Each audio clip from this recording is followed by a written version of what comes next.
अस्सलामुअलैकुम वरहमतुल्लाहि वबरकातुहू।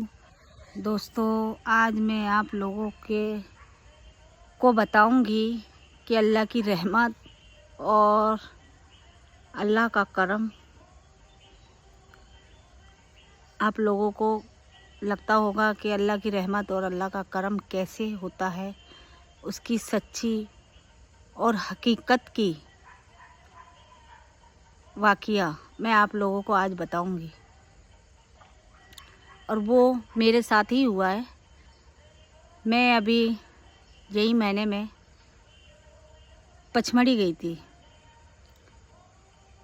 तो पचमढ़ी में और मेरा बेटा, हमारे यहाँ से 300 किलोमीटर है, 300-200 किलोमीटर पड़ता है, उतना तो मेरे को मालूम नहीं। तो हम लोग बाइक से गए थे मेरे दोस्तों। फिर बाइक से जाने के बाद में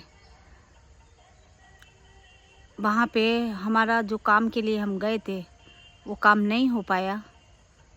और फिर नहीं होने के बाद मैं मायूस हो गई और मैं परेशान हो गई। और मैंने दिल में सोचा कि मैं यहाँ आई हूँ तो मेरा काम नहीं बना है और मैं किस लिए आई, बेफालतू में आई, ऐसा वैसा ऐसा मैं सोचने लगी अपने दिल में। पर फिर मेरे लड़के के दिल में ये आया कि मेरी मम्मी इतने दूर से आए और मैं लेके आया, मैं परेशान हो रहा हूँ। ठंड इतनी थी कि बहुत ज़्यादा, समझ लो हाथ पैर एकदम बर्फ़ के जैसे जम रहे थे। और रात का टाइम था, रात का समय था, 9 बज चुके थे। और 9 बजने के बाद में वहाँ खाने वगैरह की भी हमारी कोई सोच नहीं थी। फिर हम लोग ने होटल वगैरह देखा और वहाँ खाना खाए। और खाना खाने के बाद में महंगाई इतनी कि आप लोगों को अगर पचमढ़ी जाना है तो आप लोग या तो ऑनलाइन होटल बुक करके जाए, और अगर आप लोग ऐसे जाते हो तो वो लोग, हालांकि हमारे अपने मुस्लिम भाई भी थे वहाँ पे, उन लोगों की भी होटलें थी और उन लोगों के भी धंधे थे बोलना होटल वगैरह के, और लॉज वगैरह उन लोगों की थी। तो उन लोगों ने भी, मेरे को नहीं लगता कि आज इंसानियत इतनी मर चुकी है और इतनी इंसानियत गिर गई है ना कि मेरे को बोलते में भी और कहते में भी मुझको खुद को शर्म आती है। लेकिन हमारे मुस्लिम भाइयों को शर्म नहीं आती। क्यों?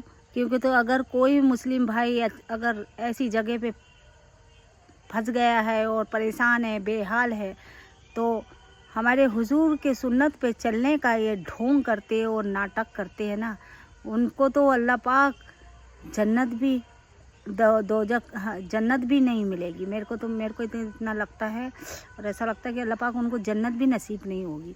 क्यों?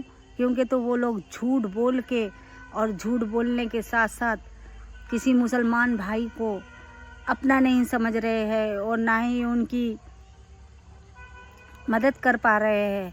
अरे कोई इंसान रात में गया है और रात में आप लोगों से इंतज़ार कर रहा है, वो कह रहा है कि भाई मैं यहाँ आया हूँ, तो तुमने 2000 रुपये एक रात की रेंट रखा है, यानी किराया एक रात का 2000 रुपये रखा है, और या फिर तुमने 1600 रखा है या 1700 रखा है। तो कम से कम इंसानियत इतनी बननी थी उनकी कि दोनों माँ बेटे हम लोग ठंड में बाहर बैठे रहे।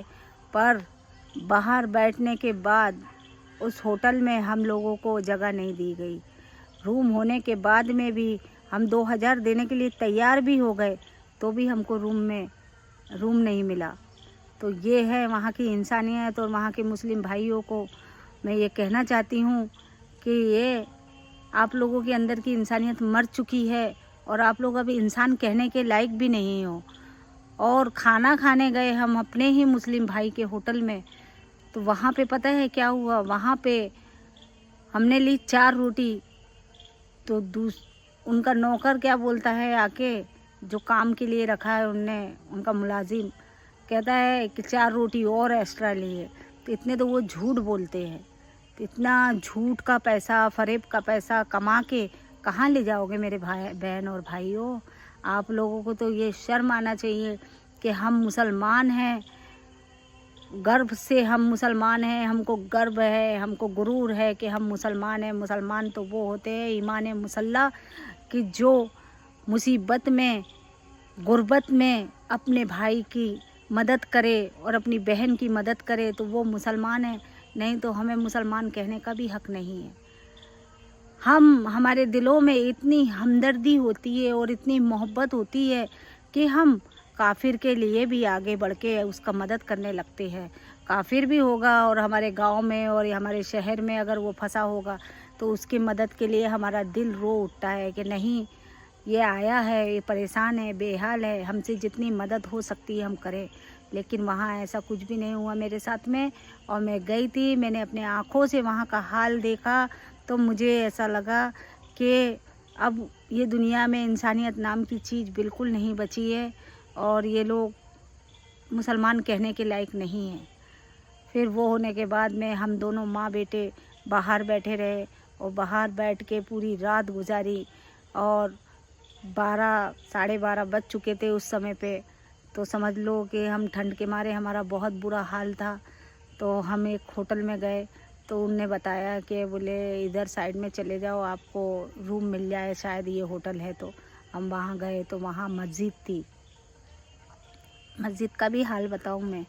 मस्जिद थी, मस्जिद में मैं गई तो मस्जिद का गेट में जब खोलती हूँ तो मस्जिद के गेट पे हम दोनों माँ बेटे जब बैठे थे वहाँ पे, तो वहाँ पे बैठने के बाद में आलम ये था कि हम ठंड के कारण मस्जिद के थोड़ी सी दीवार थी, छज्जा था, छज्जे के नीचे हम दोनों माँ बेटे बैठे थे। तो वहाँ से एक हमारा मोमिन भाई चला आ रहा है और वो कहता है कि तुम लोग कहाँ से आए हो। तो मैंने बताया, मैंने बोली मैं यहाँ से आई हूँ, छिंदवाड़े ज़िले से आई हूँ और मुझे इनसे मिलना था।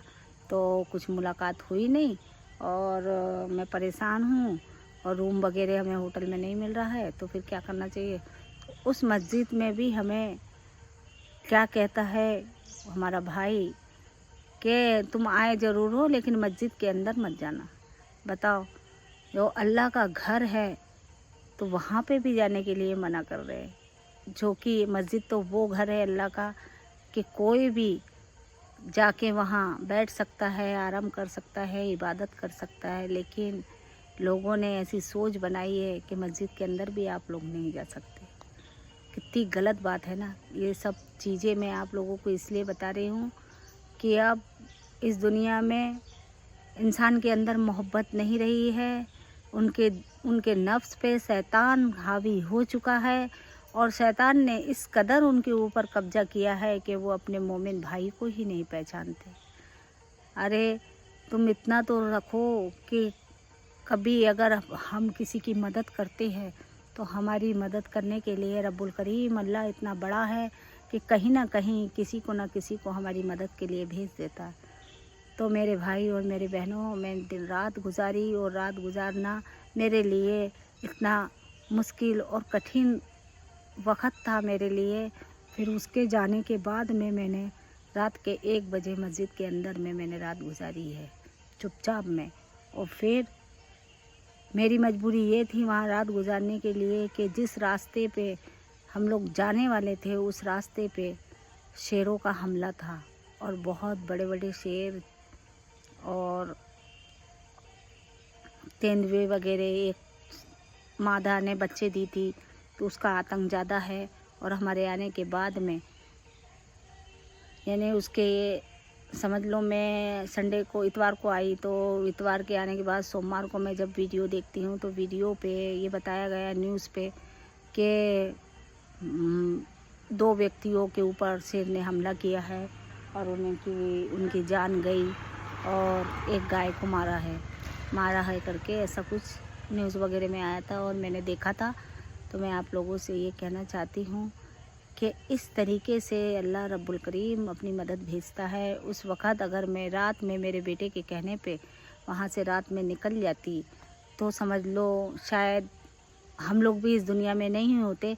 लेकिन ये रब्बुल करीम का इशारा है और जो भी करता है अल्लाह हमारे लिए अच्छा करता है। और अल्लाह पाक ही हम लोगों के दिमाग में ये बातें देता है कि नहीं इस वक्त तुम्हारा जाना ठीक नहीं है। तो मेरे दिमाग में वो बात आई और मैं वहाँ से नहीं आई। तो अल्लाह का शुक्र है कि हम लोग अच्छे हैं और हिफाजत से अपने घर पहुँच गए। और फिर उसके बाद में हम लोगों को खबर आई ये, तो ये अल्लाह की मदद है। और बोलते हैं ना, जिसको राखे साइयाँ मार सके ना कोई, ऊपर वाले ने हमको रखा है तो कुछ नेक काम के ही लिए रखा होगा, ये हम लोग सोचते हैं। और हमारी सोच ऐसी नहीं है कि नहीं दूसरे का बुरा सोचना चाहिए या दूसरे की बुराई करना चाहिए या दूसरे की चुगली करना चाहिए या फिर दूसरे के लिए अच्छा नहीं सोचना चाहिए, ऐसा नहीं करना चाहिए। ये हम लोगों की सोच के ऊपर डिपेंड करता है। और हम लोगों की सोच आज हम बदलेंगे तो आज हमारी सोच को देखते हुए हमारी आने वाली नस्लें सुधरेंगी, हमारे आने वाली पीढ़ी सुधरेंगी और उन्हें पता चलेगा कि हमारे बुज़ुर्ग लोग क्या चाहते थे, बुज़ुर्ग लोग कैसे थे। तो बस आज मैं इतना ही कहना चाहूँगी। अगर आप लोगों को मेरी वीडियो अच्छी लगती है तो लोगों में तक़सीम कीजिए, शेयर कीजिए, लाइक कीजिए, सब्सक्राइब कीजिए और मेरे चैनल को फॉलो कीजिए। और ऐसे ही मैं आपको वीडियो डालती रहूँगी, देखते रहिए। अस्सलामु अलैकुम वरहमतुल्लाहि वबरकातुहू। अल्लाहु अकबर। अल्लाह के अमान में रहिए।